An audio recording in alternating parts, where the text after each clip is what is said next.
desastre. Malo, muy malo. Pues cree que es un desastre. Fatal, fatal. Desastre. Horrorosa, fatal. Nada. Fatal. Va, però cara abajo. Pues esta temporada crec que estan fent una temporada molt roïn i que no n'hi ha jugadors que estiguen donant la talla de lo que tindria que ser el València. Que hemos estado fent molt de patir. Está un poquito flojo. Fatal. Tenemos un entrenador que parece que no es entrenador.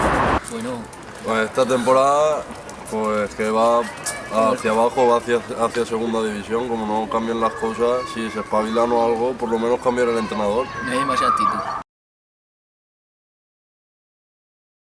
Sí, bueno. Otro mejor que este sí, porque es que no ha entrenado nunca, él mismo lo dijo, Peter Lee mismo lo dijo que nunca había entrenado en la vida y así porque así de la nada no puede entrenar a un Valencia.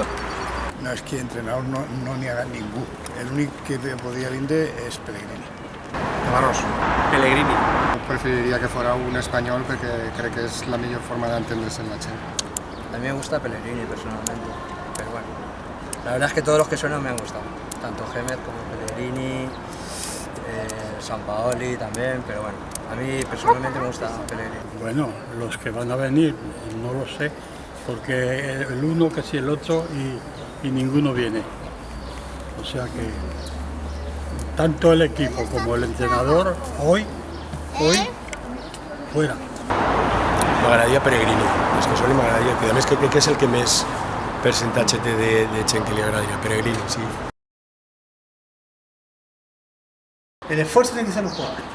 Yo creo que los jugadores son los que tienen que darle más caña. Porque el entrenador siempre le echa la culpa al entrenador, pero aquí todos son culpables. Bueno, la verdad es que lo estamos pasando muy mal este año.